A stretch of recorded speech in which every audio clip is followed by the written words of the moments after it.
দাহিয়াতুল কালবি তার বাড়ির মধ্যে গিয়া তার বিবিকে ডাক দিয়া বলে, এরে প্রাণের বিবি, আমার সন্তানটারে সাজায়া দাও গো, আমার সন্তানটারে সাজায়া দাও, আমার সন্তানটারে লইয়া তার নানার বাড়িতে যাব, সন্তানটারে লইয়া নানার বাড়ি থেকে ঘুরে আসব। দাহিয়াতুল কালবির বিবি এত খুশি হইল, আমার স্বামীর দিলটা মনে হয় নরম হইছে। দাহিয়াতুল কালবির স্ত্রী সন্তানটারে গোসল করাইয়া সুন্দর করে সাজাইয়া নতুন কাপড় পরাইয়া সুন্দর করে সাজাইয়া দাহিয়াতুল কালবির স্ত্রী দাহিয়াতুল কালবির হাতে তুলে দিল। দাহিয়াতুল কালবি সন্তানটারে কুলে লইয়া হাঁটা শুরু করে দিল। সানা ওয়া কাররামা ওয়া আল্লামাহু মিনাল বায়ানি মা লাম ইয়ালাম ফাসুবহানাল্লাযী লা ইউহসা ইমতিনানুহু বিল্লিসানি ওয়ালা বিল কলম ওয়া নাশহাদু আল্লা ইলাহা ইল্লাল্লাহু ওয়াহদাহু লা শারীকা লাহু أما بعد فأعوذ بالله من الشيطان الرجيم بسم الله الرحمن الرحيم الرحمن علم القرآن خلق الإنسان صدق الله العظيم نور عرفان محبت दिल में बर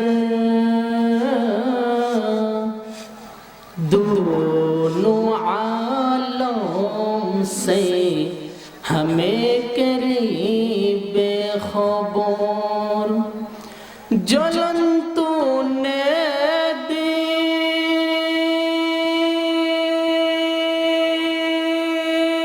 है मेरे दिल में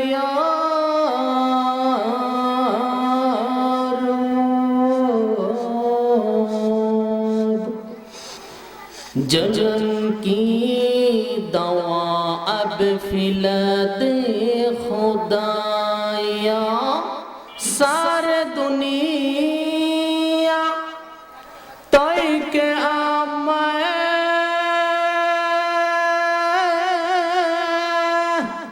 मिसल दूध का नहीं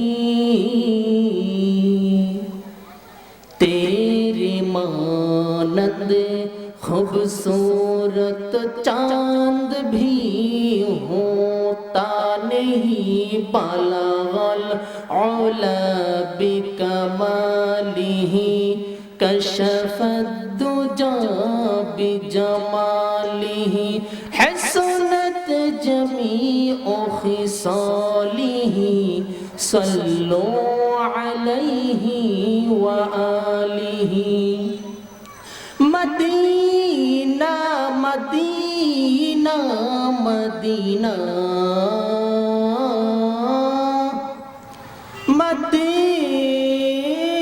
मदीना मदीना मदीना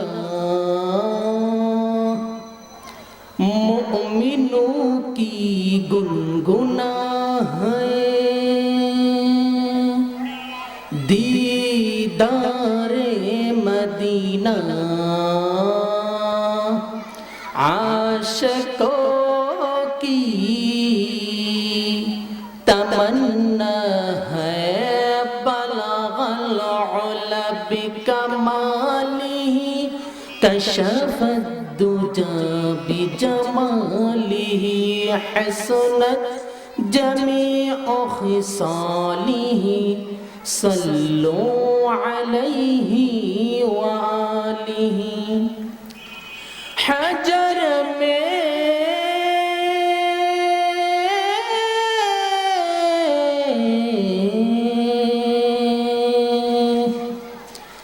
शजर में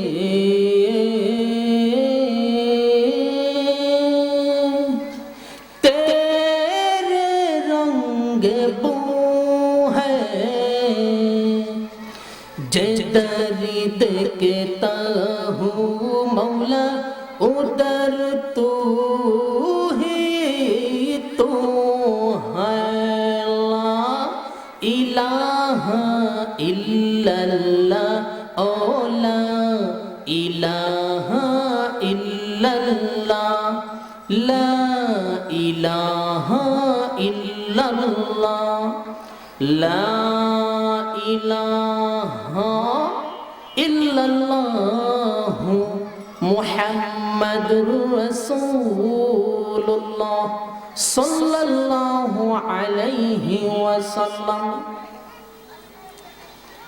अल्हम्दुलिल्लाह হীরাপুর পূর্বপাড়া যুব সমাজের উদ্যোগে আয়োজিত ওয়াজ ও দোয়ার মাহফিলের সম্মানিত সভাপতি মুআজ্জাজ মুকাররম উলামায়ে কেরাম এবং আমার সমবয়সী যুবক ভাইরা, পর্দার আড়ালে অবস্থানগত শ্রদ্ধেয়া সম্মানিতা মা এবং বোনেরা, সকলকেই আমার অন্তরের অন্তঃস্থল থেকে জ্ঞাপন করছি মোবারক সপ্তগুণ শুকরিয়া আল্লাহ সুবহান মহিয়ান গরিয়ান সর্বশক্তিমান আল্লাহ পাকের জন্য, যিনি আমাদেরকে অত্যন্ত দয়া এবং মায়া করে হাজারো ব্যস্ততা থেকে ফারেক করে জান্নাতি বাগানে উলামায়ে কেরামের সুহবতে ফেরেশতাদের মজলিসে আসার বসার তৌফিক দান করেছে। এই জন্য সকলেই বলি আলহামদুলিল্লাহ। লক্ষ কোটি দুরুদ এবং সালাম আল্লাহর সৃষ্টির প্রধান আকর্ষণ বিশ্ব সভার সভাপতি শামসুল হিদায়াত বদরুদ্দুজা সাইয়্যিদুস সাকালাইন ইমামুল মুরসালিন খাতামান নবিয়্যিন ওয়াল মুরসালিন আফতাবে নবুওয়াত শাহিনশায়ে রিসালাত সুলতানে মদিনা হুজুরে আকরাম সাল্লাল্লাহু আলাইহি ওয়াসাল্লামের উপর আমি আপনাদের সামনে পবিত্র মহাগ্রন্থ আল কোরআন থেকে একখানা পরিচিত সূরার কয়েকটা আয়াত তেলাওয়াত করেছি, যেই সূরাটার নাম হলো সূরা আর রহমান। এই সূরার মধ্যে আল্লাহ তাআলা অসংখ্য অগণিত নিয়ামত রাখছে। নিয়ামতের আলোচনা যদি আমরা করতে চাই, নিয়ামতটাকে আল্লাহ তাআলা প্রথমত দুই ভাগে ভাগ করছে। একটা হলো দুনিয়ার নিয়ামত, আর একটা হলো পরকালের নিয়ামত। দুনিয়ার নিয়ামতরা আল্লাহ যারে খুশি তারে দে। আল্লাহ মানলেও দে, না মানলেও দে, আস্তিক রেও দে, নাস্তিক রেও দে, ইমানদার রেও দে, বেঈমান রেও দে। মোট কথা সবাই আল্লাহ খাওয়ায়। কিন্তু পরকালের নিয়ামতরা কেবলমাত্র শুধুমাত্র মুমিনের জন্য। পরকাল আল্লাহ সবাইকে দিবে না। এখন আসুন, দুনিয়ার নিয়ামতরা সকলের জন্য কেন, আর পরকালের নিয়ামতরা শুধু মুমিনের জন্য কেন? এর এক নম্বর উত্তর হলো, দুনিয়াতে আল্লাহর নাম রহমান হওয়ার কারণে আল্লাহ সবাইরে খাওয়ায়, কিন্তু পরকালে আল্লাহ রহমান থাকবে না। পরকালে আল্লাহ হবেন রহিম, শুধু মুমিনের জন্য রহিম, আর গুনাহগারের জন্য আল্লাহ কহ্হার হয়ে যাবে। এই জন্য দুনিয়ার নিয়ামত সকলের জন্য, পরকালের নিয়ামত শুধু মুমিনের জন্য। এখন আসুন, দুনিয়ার নিয়ামত পাওয়ার জন্য কোনো শর্ত লাগে না, পরকাল পাওয়ার জন্য আল্লাহ বলে অবশ্যই শর্ত লাগবে। এখন আসুন, শর্তগুলা কি কি আমরা জানি। এক নাম্বার শর্ত হলো এক আল্লাহ বলে বিশ্বাস করতে হবে। সব কিছু চাইতে হবে এক আল্লাহর কাছে, অন্য কারো কাছে চাওয়া যাবে না। আমাদের মাবুদ শুধু একজন, লা ইলাহা ইল্লাল্লাহ, লা ইলাহা ইল্লাল্লাহ। নেই কোনো মাবুদ এক আল্লাহ ছাড়া, নেই কোনো মাবুদ এক আল্লাহ ছাড়া। এক খুদার পরে দুই খুদা আর তিন খুদা, মোরা কিছু মানি না। বলো লা ইলাহা ইল্লাল্লাহ, লা ইলাহা ইল্লাল্লাহ। হাসবি রব্বি জাল্লাল্লাহ, মা ফি কলবি গায়রুল্লাহ। হাসবি রব্বি জাল্লাল্লাহ, মা ফি কলবি গায়রুল্লাহ। শুধু মাবুদ তুমি এক আল্লাহ, বলো লা ইলাহা ইল্লাল্লাহ, লা ইলাহা ইল্লাল্লাহ। আমাদের মালিক একজন। আল্লাহ বলে, নবী গো, আপনি মানুষের মধ্যে জানায়া দেন গো,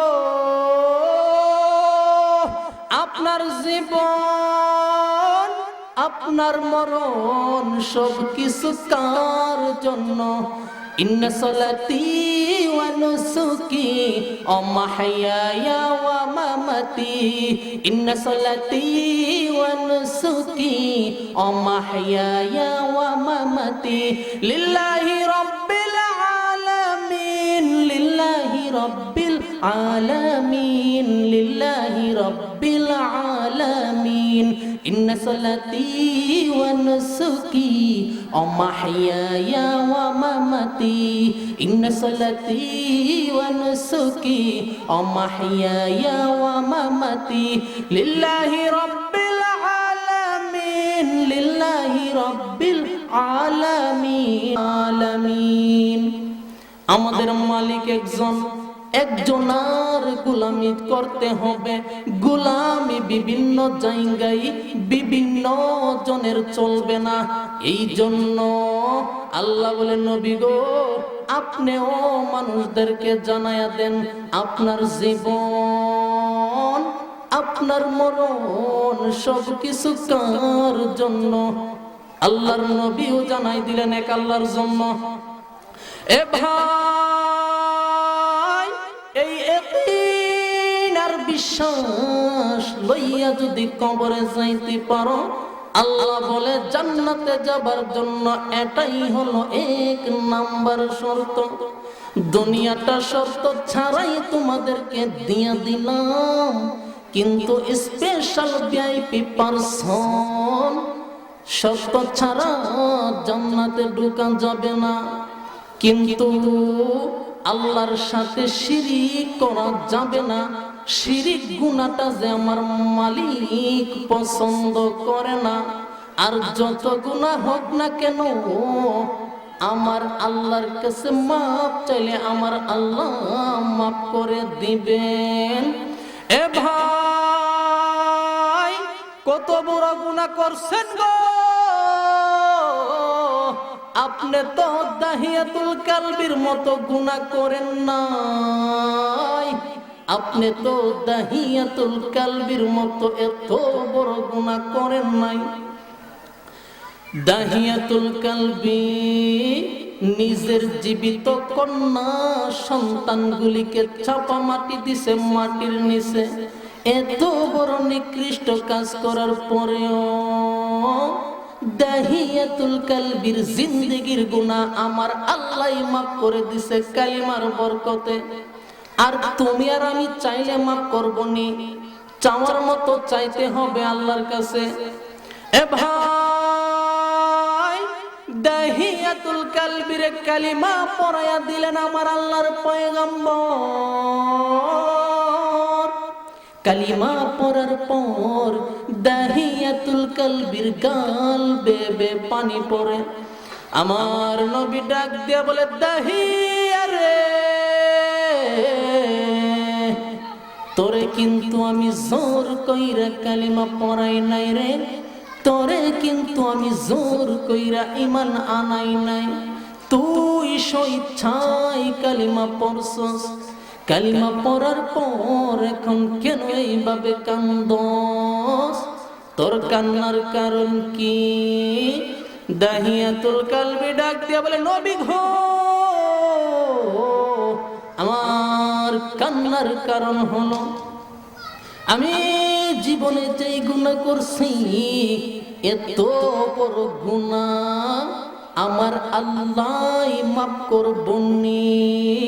এত বড় গুনাহ আমি করছি। আমার নবী বারবার বলে, কালিমার বরকতে তোমার গুনাহ আমার আল্লাহ মাফ করে দিছে। দাহিয়াতুল কালবি বলে, নবী গো, তারপরেও যে আমার দিলটা শান্তি পায় না, আমার গুনার কথাটা যে আপনি নবীর কাছে বলতে চাই।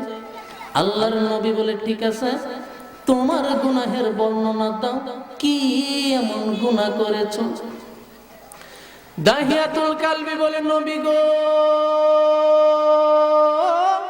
এই যে দুইটা হাত দেখতেছেন, আমার দুইটা হাত, এই দুইটা হাত দিয়া আমার জিন্দেগিতে কত কন্যা সন্তানকে চাপা মাটি দিছে মাটির নিচে, কিন্তু নবী গো,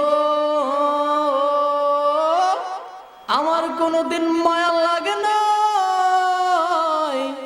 আমার কোনোদিন কষ্ট লাগে না। এতগুলো কন্যা সন্তানকে চাপা মাটি দিছে মাটির নিচে, কোনোদিন আমার দিলে কষ্ট লাগে নাই। কিন্তু একটা কষ্ট আমার ভিতরে আজও আছে, ব্যথাটা হলো, ওগো নবীজি, আমি এক পর্যায়ে সফর করার জন্য অনেক দূরে যেতে হয়, আমার বহু দূর সফর করতে হয়।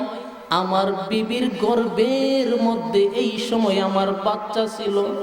আমি আমার বিবিকে নসিহত করে গেলাম, প্রাণের বিবিরে, পেটের বাচ্চাটা যদি কন্যা সন্তান হয়, সাবধান, গলা টিপে মেরে ফেলবি, আর না হয় চাপা মাটি দিবি মাটির নিচে। নবী গো, এই কথা বলে আমি সফরে চলে গেলাম। 7 বছর অতিবাহিত হয়ে গেল। এই দিকে আমার বিবির গর্ভে যখন বাচ্চা আসলো, সন্তানটা ছিল কন্যা সন্তান, কিন্তু বাইরে মার ভিতরে সন্তানের জন্য মায়া দয়া কম না বেশি? যদিও জাহিলিয়তের যুগ, কিন্তু মার ভিতরে সন্তানের জন্য মায়া দয়া কেমন?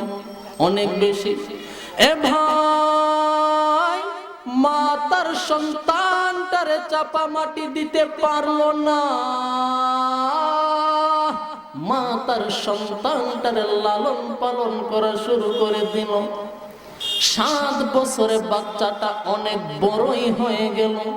7 বছরের বাচ্চারা কিন্তু হাঁটতে পারে, দৌড়তে পারে, কথাও বলতে পারে। ওইদিকে দাহিয়াতুল কালবি সফর শেষ করে বাড়িতে যখন আসলো, আয়েশা যখন উপস্থিত হইল, দাহিয়াতুল কালবির স্ত্রী তার খেদমত করলো, যা যা প্রয়োজন সব কিছু দিল। কিন্তু 2 দিন পর্যন্ত বাচ্চাটারে লুকাইয়া রাখছে। 3 দিন পর বাচ্চাটা যখন সামনে আসলো, দাহিয়াতুল কালবি ডাক দিয়ে বলে, বিবি রে, বাচ্চা ডাকার। এ বিবি, এই বাচ্চাটা কার? দাহিয়াতুল কালবির স্ত্রী ডাক দিয়া বলে, প্রাণের স্বামী গো, এই বাচ্চাটা আমাদের সন্তান। দাহিয়াতুল কালবি বলে, এরে বিবি, তোরে না কত বুঝাইয়া কইয়া গেলাম, কন্যা সন্তান হইলে চাপা মাটি দিবি মাটির নিচে। হাই হাই, আমি এখন সমাজের মধ্যে মুখ দেখাইতে পারবো না।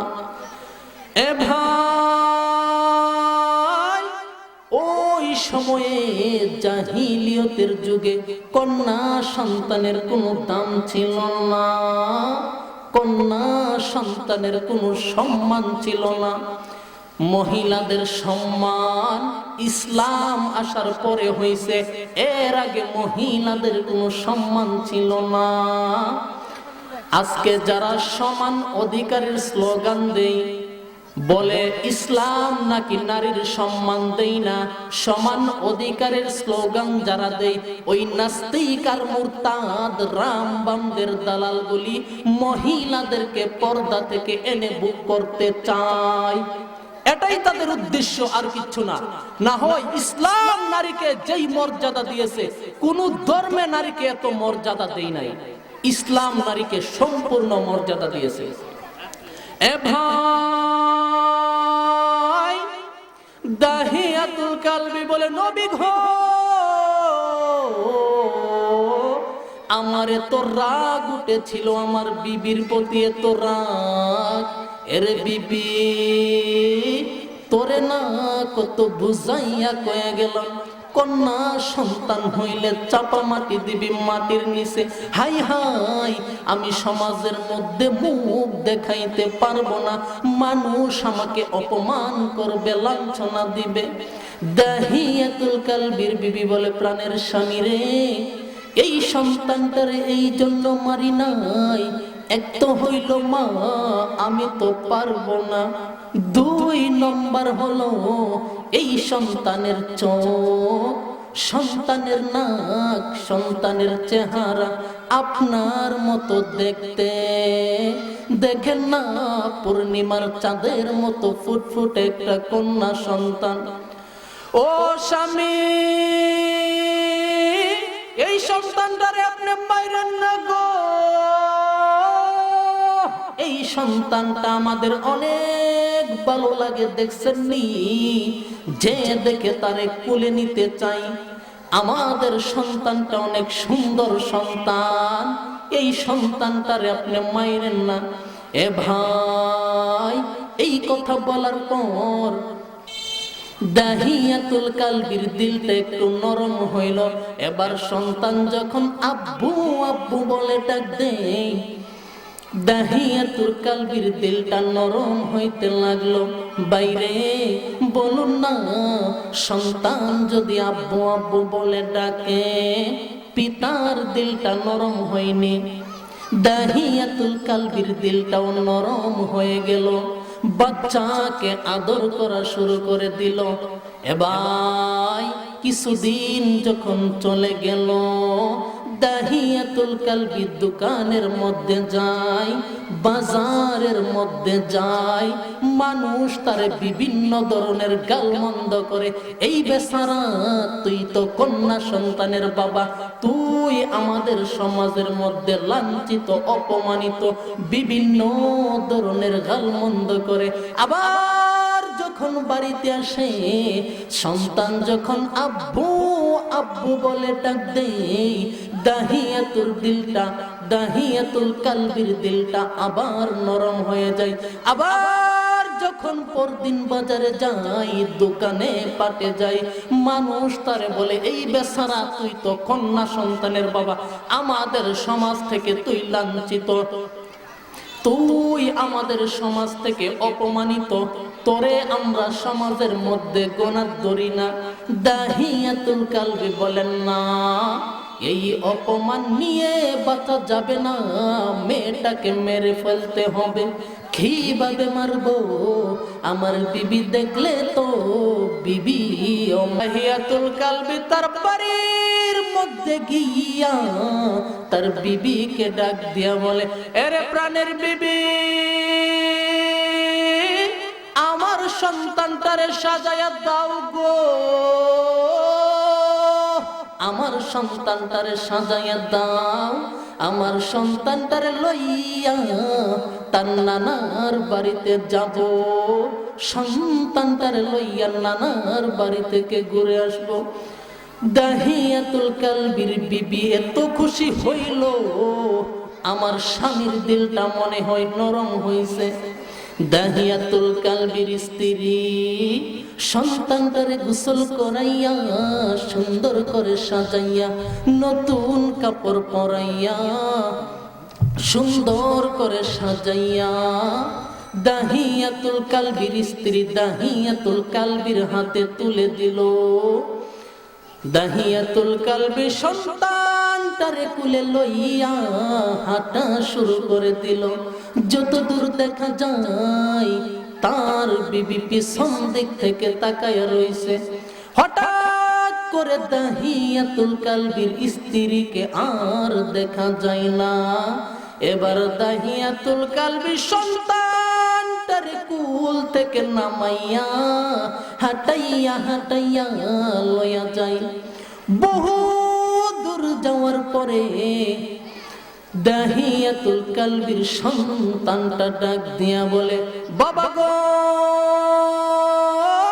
আপনি না বললেন আমার লইয়া আমার নানার বাড়ি যাইবেন গো, এখন তো দেখি আমার নানার বাড়িতে লইয়া যান না।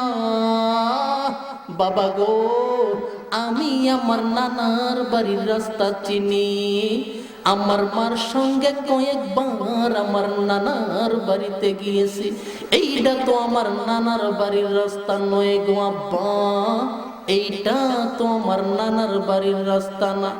এবার দাহিয়াতুল কালবি কোন কথা বলে না, একেবারে মরুভূমির মাঝখান দিয়া লইয়া যায়। কিছু দূর যাওয়ার পরে মরুভূমির মধ্যে যাইয়া মেয়েটারে বসাইয়া মরুভূমির বালুর নিচ থেকে একটা কোদাল বাইর করছে। কোদাল বাহির করে মাটি খনন করা শুরু করে দিল। মাটি খনন করা শুরু করে দিল মরুভূমির মধ্যে, রুদ্রের মধ্যে মাটি খনন করতে লাগলো। মেয়েটা ডাক দিয়া বলে, বাবা গো, কে রে গো, এই মরুভূমির মাঝখানে আপনি বালু খনন করে? বালু খনন করার কাজ লাগলে কামলা আনতেন, বাজার থেকে কাজের লোক আনতেন। এত রুদ্রের মধ্যে আপনি তো ঘেমে যাচ্ছেন। মেয়েটা বাবার শরীরের ঘামগুলো মুছে দেয়, মাটি পড়লে মাটিগুলো সরাইয়া দেয়, কিন্তু দাহিয়াতুল কালবির ভিতরে একটু মায়া লাগে না। এ ভাই, এবার দাহিয়াতুল কালবি গর্ত কুরা শেষ হয়ে গেলে মেয়েটার পিছন দিক থেকে যাইয়া মেয়েটার দুইটা হাত পিছন দিকে বেঁধে দেয়। মেয়েটা ডাক দিয়া বলে, বাবা গো, কি অপরাধ করলাম গো, আমারে আপনি দুইটা হাত পিছন দিক থেকে বেঁধে দিলেন গো। আব্বু, আমারে মাইরেন না, আমারে আপনি মাইরেন না। এবার বাবা দুইটা পা রশি দিয়া বেঁধে দিল। মেয়েটা মুরগের বাচ্চার মতো ছটফটি করতে লাগলো আর বলে, আব্বু আমারে মাইরেন না, আব্বু আমারে মাইরেন না, আমি বুঝে ফেলেছি আব্বু আব্বু ডাকার কারণে আপনার বরদাস্ত হয় না, আমার আব্বা ডাকটা আপনার কাছে ভালো লাগে না। বাবা গো, ওয়াদা দিলাম ওয়াদা দিলাম আমার জিন্দেগিতে আর কোনোদিন আপনারে আব্বা বলে ডাকবো না, তথাপি আমারে প্রাণ ভিক্ষা দেন, আমারে আপনি মাইরেন না গো আব্বা। এই মরুভূমির মাঝখানে বাড়িঘর কেউ নাই, আপনি আমার একা একা মাইরেন না গো আব্বা।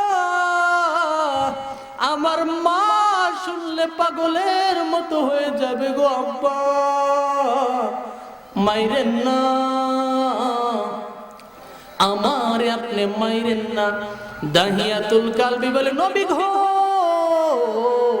জাহিলিয়তের কারণে আমি আমার মেয়ের কোনো কথাই শুনলাম না, মেয়েটারে ধাক্কা মেরে গর্তের মধ্যে ফেলে দিলাম। মেয়েটা গর্তের মধ্যে পইরা ছটফটি করে আর বলে, আব্বু আমারে মাইরেন না, এখনো আমারে প্রাণ ভিক্ষা দেন, এখনো আমারে প্রাণ ভিক্ষা দেন। দাহিয়াতুল কালবি একটা পাথর লইয়া মেয়েটার শরীরের মধ্যে আঘাত করলো, মেয়েটার শরীরে রক্ত ছিটকা পড়ে, দাহিয়াতুল কালবির শরীরে সে চিটকাটা পড়লো, তারপরেও তার মায়া লাগে না। মেয়েটা এখনো বলে, বাবা গো এখনো আমারে প্রাণ ভিক্ষা দেন, আমারে আপনি প্রাণ ভিক্ষা দেন। দাহিয়াতুল কালবির মায়া লাগে না, মেয়েটারে আস্তে আস্তে বালু দিয়া মরুভূমির মধ্যে পুঁতে ফেলল। দাহিয়াতুল কালবি বলে, নবী গো আমি বাড়িতে যাওয়ার সময় আমার কানের মধ্যে একটা আওয়াজ, আব্বু আমারে মাইরেন না, আমারে আপনি মাইরেন না গো।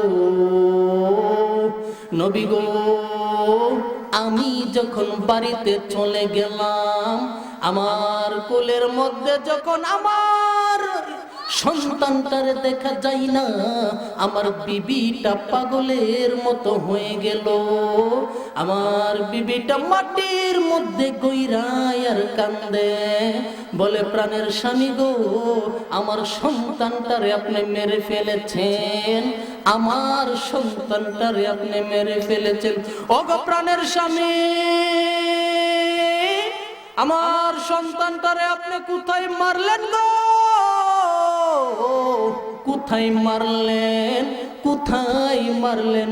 নবী গো আমার স্ত্রীটা মাটির মধ্যে গইরাইয়া কাঁদতে কাঁদতে বেহুশ হয়ে গেছে, এক পর্যায়ে আমার স্ত্রী হার্ট অ্যাটাক করে ফেলেছে। আল্লাহর নবী এই কথা শোনার পর নবীজির গাল বেয়ে বেয়ে পানি পড়ে। আল্লাহর নবী ডাক দিয়া বলে, সাহাবীরা রে, এমন পাথর দিল মানুষ কি আল্লাহর জমিনে হই রে, এমন পাথর দিল মানুষ কি আল্লাহর জমিনে আছে? নবীজি বাচ্চাদের মতো হাউ মাউ করে কান্না শুরু করে দিয়েছে, নবীজি হাউ মাউ করে কান্দে। আল্লাহর নবী ডাক দিয়া বলে, রে দাহিয়া আর বলিস না, রে দাহিয়া আর বলিস না। নবীজি কান্না শুরু করে দিয়েছে। দাহিয়াতুল কালবি বুকে থাপায় আর মাটির মধ্যে পয়রা গইরা নিয়ে আরম্ভ করে দিয়েছে। দাহিয়াতুল কালবি বলে, নবী গো আমি ঘুমাইতে গেলে ঘুমাইতে পারি না, খাইতে গেলে খাইতে পারি না, ঘুমের ঘরে স্বপ্নে দেখি আমার বাচ্চাটা আমারে বলে, বাবা গো কি অন্যায় করেছিলাম, নিষ্পাপ বাচ্চা ছিলাম আমি, কেন মারলেন আমারে, কোন কারণে মারলেন? নবী গো জ্বালাই ব্যথায় ব্যতীত হইয়া আপনার কাছে এসেছি, আমি যদি কালিমা পড়ি আমারে আল্লাহ মাফ করবনি।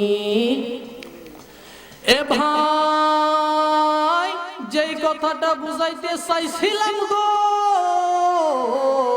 আমার আল্লাহর এত দয়া এত মায়া, এত বড় গুনাহ দাহিয়াতুল কালবি করেছে, কিন্তু কালিমার বরকতে আমার আল্লাহ তার জিন্দেগীর গুনাহ মাফ করে দিয়েছে। এ ভাই, আমার নবী ডাক দিয়া বলে, দাহিয়া রে, এই কালিমার বরকতে আমার আল্লাহ তোর জিন্দেগীর গুনাহ মাফ করে দিয়েছে। এ ভাই, আমি আপনাদের কাছে বলতে চাই, দাহিয়াতুল কালবি এত বড় গুনাহ করার পরেও কালিমার বরকতে আমার আল্লাহ মাফ করে দিছে। আর তুমি আর আমি যদি আল্লাহর কাছে তওবা করে মাফ করবো নি, তওবার মতো তওবা করতে হবে দিল থেকে, ঠিক কিনা? এ ভাই, আল্লাহ বলেন, এক নম্বর শর্ত হলো আমি আল্লাহকে এক বলে বিশ্বাস করতে হবে, আমার সাথে শিরিক করা যাবে না। আর যত গুনাহ হই না কেন, আমি আল্লাহর কাছে মাপ চাইলে আমি আল্লাহ তোদেরকে মাফ করে দিব। এ ভাই, দুই নম্বর শর্ত হলো আল্লাহর আইন মানতে হবে। কোরআনের যেই বিধি বিধান আছে, এই বিধি বিধানগুলো মানতে হবে, কোরআনের অনুযায়ী জীবন চালাইতে হবে। কোরআনের মধ্যে যেই বিধি বিধান, ওই বিধান অনুযায়ী চলতে হবে। ৩ নম্বর হলো কোরআনের শিক্ষায় মানুষ হইতে হবে। কারণ মানুষ হলো দুই প্রকার। এক প্রকার মানুষের দাম আর সম্মান ফেরেশতার চেয়েও বেশি, আরেক প্রকারের মানুষ কুকুরের চাইতে নিকৃষ্ট। আমার মুখের কথা নয়, স্বয়ং আল্লাহ বলেছেন, وَلَقَدْ زَرَعْنَا لِجَهَنَّمَ كَثِيرًا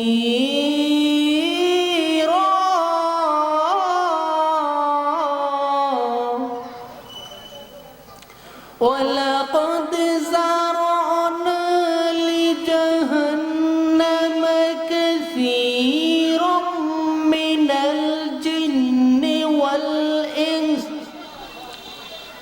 لهم قلوب لا يفقهون بها ولهم آذان لا يسمعون بها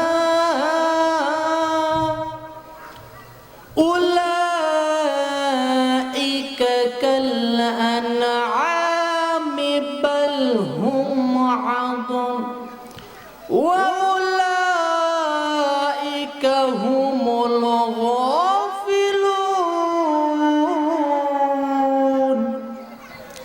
আল্লাহ বলে, এক প্রকার মানুষ আছে, আমি তাদেরকে চক্ষু দিছিলাম, কলব দিছিলাম, কান দিছিলাম, আমি আল্লাহর গুণগান শোনার জন্য, কোরআন শোনার জন্য, কোরআন চোখ দিয়ে দেখে পড়ার জন্য, কিন্তু তারা কোরআন শুনে নাই, তারা বিভিন্ন ধরনের গুনাহের কাজ করেছে, এই কান দ্বারা বিভিন্ন গান শুনেছে, এই চোখ দ্বারা বেপরদাজনক জিনিস দেখেছে। আমি আল্লাহর কথা বুঝাও বুঝে নাই তারা। এই জন্য আল্লাহ বলে তারা মানুষ না, তারা হইল চতুষ্প জন্তুর চাইতেও নিকৃষ্ট। কারণ আবু জাহেল মানুষ, এখন তার কি ফেরেশতার চেয়ে দামি বলা যাবে? কখনো না। কালসাস কুকুরের চেয়েও খারাপ। এই জন্য মানুষ দুই প্রকার, একটা হইল গুণে মানুষ আর একটা হইল শুরুতে মানুষ। এ ভাই, আল্লাহ বলে, দুনিয়ার জমিনের মধ্যে আমি আল্লাহর আইন মাইনা, কোরআন মাইনা, কোরআনের শিক্ষায় মানুষ হইয়া কবরে যদি আসতে পারস, আমি আল্লাহ তোদেরকে জান্নাত দিয়ে দিব। আর জান্নাতের মধ্যে সবচেয়ে বড় নিয়ামত কম পক্ষে হবে 4টা। এক নম্বর হলো দুনিয়ার জমিনে তুমি একবার মরছিলা, আর কোনোদিন মরতা না। সারা জীবন তুমি জীবিত থাকবা, তোমার আর মরণ নাই। 2 নম্বর হলো আর কোনদিন তুমি বৃদ্ধ হইবা না, সব সময় যুবক থাকবা, যুবক, কোনদিন বৃদ্ধ হইবা না। শুধু যুবক নয়, যুবক নয়, এমন সৌন্দর্য দিবে আমার আল্লাহ, হযরত ইউসুফ আলাইহিস সালাতু ওয়াস সালামের মতো সৌন্দর্য দিবে। শুধু তাই নয়, কণ্ঠটা কি দিবে জানেননি? হযরত দাউদ আলাইহিস সালাতু ওয়াস সালামের মতো কণ্ঠ দিবে। বাইরে দাউদ পয়গম্বর যখন সাবর কিতাব তেলাওয়াত করত গো, সমুদ্রের মাছ পর্যন্ত দাঁড়ায়া যাইতো, আকাশের পাখি পর্যন্ত দাঁড়ায়া যাইতো দাউদ পয়গম্বরের তেলাওয়াত শোনার জন্য। এত সুন্দর কণ্ঠ আপনারে জান্নাতের মধ্যে আল্লাহ দিবে। এ ভাই, শুধু তাই নয়, আরো দিবে, আরো দিবে। চরিত্র কেমন হইবে জানেননি? আমরার মতো চরিত্র না, আমরা সাধারণ মানুষের যেই চরিত্র, এই চরিত্র লইয়া জান্নাতে গেলে মান সম্মান থাকতো না, একেবারে প্লাস্টিক। আল্লাহ কন্যা চরিত্র দিব, চরিত্র দিব খুলুকে আজিম, আমার নবীর মতো চরিত্র দিবে। আমার নবীর চরিত্রটা ছিল খুলুকে আজিম।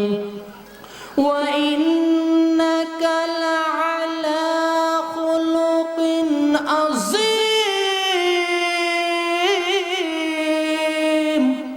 আল্লাহ বলে আমার নবীর চরিত্রটা হলো খুলুকে আজিম। জান্নাতের মধ্যে খুলুকে আজিম চরিত্র সবাইরে দিব। এ ভাই, জান্নাতের মধ্যে চরিত্র ঠিক হয়ে গেল, সব কিছু ঠিকঠাক।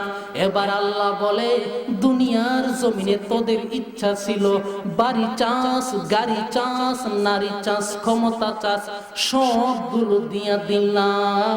বাড়ি দিলাম, গাড়ি দিলাম, নারী দিলাম। নারী একটা নয়, একটা নয়, 72টা বউ তোরে কমপক্ষে দিয়া দিলাম। দুনিয়ার জমিনে তোরা নারী পছন্দ করতি, কিন্তু তোরা একটার বয়ে 2টা বিয়া করতে পারস নাই। অনেক সময় সর্বোচ্চ 4টা বিয়া করছস। আমি আল্লাহ তোদেরকে আজকে কমপক্ষে 72টা বউ দিলাম। এ ভাই, বাড়ি দিবে, গাড়ি দিবে, নারী দিবে। 4 নম্বর হলো মানুষ আল্লাহকে দেখতে চায়, কিন্তু দুনিয়ায় সম্ভব নয়। এই চক্ষু দিয়ে আমার মালিকরে দেখা যাবে না। আল্লাহ বলে বান্দারে, যতগুলো আফসোস দুনিয়ার জমিনে করছস, আমি আল্লাহ জানি। শর্ত মাইনা যদি কিয়ামতের ময়দানে আমি আল্লাহর কাছে আসতে পারস, তাহলে শেষ তামান্নাটা হলো আমি আল্লাহ তোদের সঙ্গে দেখা দিব। শুধু তাই নয়, কথাও বলবো। এ ভাই, আল্লাহ ডাক দিয়া বলে বান্দারে, জান্নাতের মধ্যে একটু ঘুরে আসো, দেখে আসো।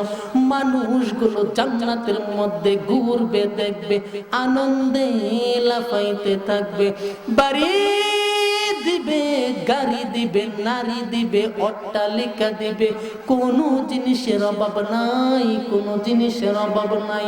আল্লাহ ডাক দিয়া বলবে বান্দারে, সব কি পাওয়া গেছে? বান্দাগুলো ডাক দিয়া বলে মালিক, দুনিয়ার জমিনে কোরআনের মধ্যে 3 ভাগের আলোচনা করেছো, 3 ভাগের আলোচনা, কিন্তু সরজমিনে জান্নাতের ভিতরে আইসা 97 গুণ বোনাস পাইলাম। সুবহানাল্লাহ। আল্লাহ ডাক দিয়া বলে বান্দা, দুনিয়ার জমিনে 3 ভাগের আলোচনা করেছিলাম, 97 গুণ বোনাস দিলাম। বল বন্দা আরো লাগবনি, আরো লাগবনি বল। আল্লাহ তারপরেও বলবো আরো লাগবনি, আরো লাগবনি। বান্দাগুলি ডাক দিয়া বলবে, মালিক দুনিয়ার জমিনে বাড়ি ছিল গো, গাড়ি ছিল, নারী ছিল, অট্টালিকা ছিল, কোনো জিনিসের অভাব নাই, কোনো জিনিসের অভাব নাই। কিন্তু তুমি মালিক রে পাওয়ার জন্য তোমারে তালাশ করতে গিয়া সবগুলোকে লাথি মেরেছি। তুমি মালিকের অর্ডার পালন করেছি, সারাটা রাত ঘুমাই না। কত মানুষ নারী নিয়া মদ নিয়া, নারী নিয়া মদ নিয়া, মদের আড্ডাখানায় আনন্দ ফুর্তি করে। আমিও যাইতে পারতাম, মালিক রে তোমার বয়স সারাটা রাত তোমার কুদরতি পায়ে কাটাইয়া দিলাম। হারাম পন্থায় রোজগার করার কোনো অভাব ছিল না, কিন্তু তুমি মালিক রে পাওয়ার জন্য তোমারে তালাশ করতে গিয়া সবগুলোকে লাথি মেরেছি। তুমি মালিকের অর্ডার পালন করেছি। দুনিয়ার জমিনে তোমার কত নাজ গুলামি করলাম, তোমারে কোনদিন দেখতে পারলাম না। হায়রে আফসোস, আমার মালিকের অর্ডার পালন করি, মালিক রে দেখতে পারলাম না। হে মালিক, আজকে জান্নাতের ভিতরে আসার পরে গো, গাড়ি পাইলাম, বাড়ি পাইলাম, নারী পাইলাম, কোনো জিনিসের অভাব নাই গো,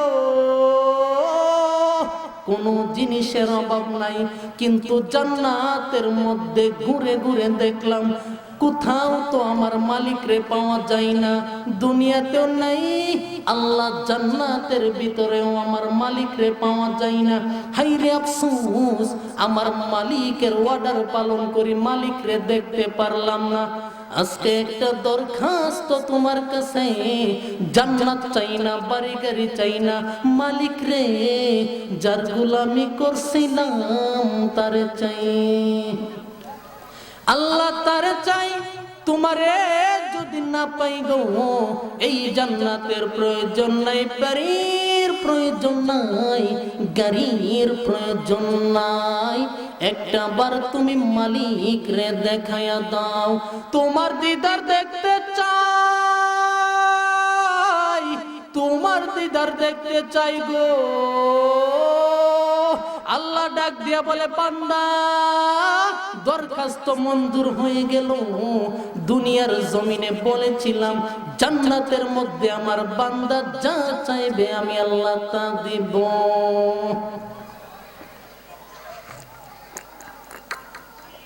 আরে বান্দা, তোদের দরখাস্ত মঞ্জুর হয়ে গেল, আমি আল্লাহ তোদের সঙ্গে দেখা দিব। শুধু তাই নয়, কথাও বলবো। এ ভাই, আল্লাহ ডাক দিয়া বলে, জিবরাইল আমার বান্দাগুলি আমার সঙ্গে দেখা করতে চাই গো। জিবরাইল ডাক দিয়া বলে, মালিক রে তোমার বান্দাগুলি তোমার সঙ্গে দেখা করতে চাই। কেমনে দেখা দিবা, কেমনে দেখা দিবা? আল্লাহর পরে যার সম্মান, আখেরি জামানার পয়গম্বর বন্ধু আমার মুহাম্মাদুর রাসূলুল্লাহ সাল্লাল্লাহু আলাইহি ওয়াসাল্লাম আমার বন্ধু হবে জান্নাতের প্রধান বক্তা। এ ভাই, ফেরেশতা জিবরাইল ডাক দিয়া বলে, প্রভু গো সভাপতি কারে বানাইবা? আল্লাহ বলে জিব্রাইল রে, সভাপতি হওয়ার যোগ্যতা আমার সৃষ্টির মধ্যে কারণ নাই। সভাপতি যদি হওয়া লাগে রে, আমি আল্লাহ স্বয়ং নিজেই সভাপতি হতে হবে। এ ভাই, যেমন তেমন কথা নই গো, যেমন তেমন কথা নয়। জান্নাতের অনুষ্ঠানের মধ্যে দাউদ আলাইহিস সালাতু ওয়াস সালাম হবে বিশেষ বক্তা। প্রধান বক্তা হলো আমাদের নবী, সভাপতি হলো আমার আল্লাহ স্বয়ং নিজেই। এত মজা হবে, এইটা ওয়াজ কইরা বুঝানোর ক্ষমতা আমার নাই, বুঝার ক্ষমতাও আপনাদের নাই। এটা বোঝার জন্য শর্ত মাইনা কবরে যাইতে হবে গো, শর্ত মাইনা কবরে যাইতে হবে। শর্ত মাইনা কবরে যাইলে আমার আল্লাহ জান্নাতের মধ্যে মাহফিল করে শোনাইবে। এ ভাই, স্টেজের মধ্যে দুইজন বক্তা বসা, আল্লাহ রব্বুল আলামিন এখনো আসে নাই। আল্লাহ রব্বুল আলামিন জান্নাতের নিচ থেকে একটা গান ছেড়ে দিবে, সমস্ত জান্নাতরা গানে মুখরিত হয়ে যাবে। মেশকে আম্বরের গানে, মেশকে আম্বরের গানে সমস্ত জান্নাতরা মুখরিত হয়ে যাবে। এমন গান গান শুরু হয়ে যাবে। এবার আল্লাহ রব্বুল আলামিন পর্দার সামনে আইসা দাঁড়াইবে। পর্দাটা সরাইয়া আল্লাহ রব্বুল আলামিন সর্বপ্রথম বান্দাদেরকে উদ্দেশ্য করে সালাম দিবে। সালাম, আল্লাহ রব্বুল আলামিন সালাম দিয়া পর্দাটা যখন সরাইয়া দিবে, আল্লাহ রব্বুল আলামিন পর্দাটা সরাইয়া সভাপতির স্থানে বসে যাবে। আল্লাহ ডাক দিয়া বলবে, জিব্রাইল রে, জান্নাতের অনুষ্ঠানটা শুরু করে দে।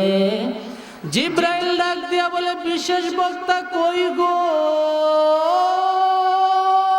ও দাউদ পয়গম্বর, আপনি তেলাওয়াত শুরু করে দেন। দাউদ পয়গম্বর সূরা মুজাম্মিল থেকে তেলাওয়াত শুরু করে দিবে।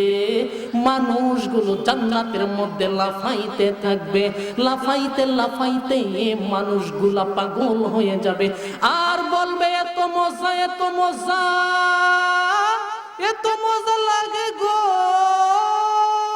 হে মালিক, জান্নাতের অনুষ্ঠানটা বন্ধ কইরেন না, বন্ধ কইরেন না, মজাই লাগে, মজাই লাগে।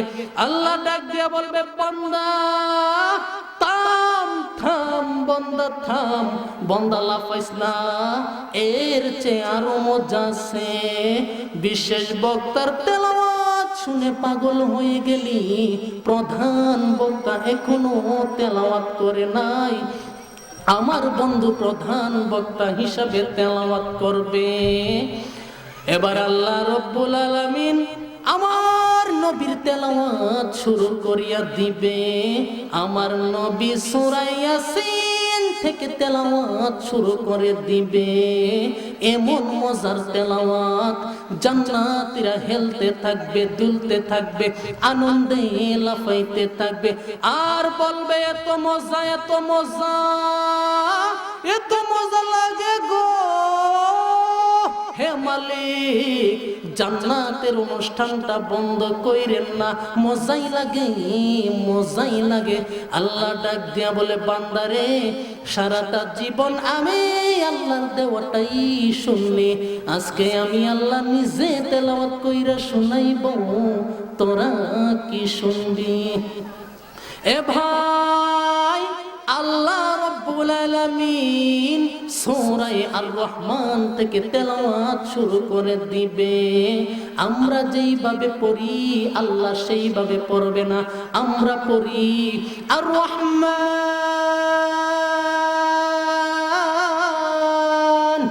আল্লাহ ভিন্ন ভঙ্গিমায় পড়বে, নিজের পরিচয়টা তুলে ধরবে। আল্লাহ বলবেন আনার রহমান। আল্লাহ বলে দুনিয়ার জমিনে শুনেছ দয়াময় আল্লাহ, করুণাময় আল্লাহ, আনার রহমান, আমি সেই আল্লাহ।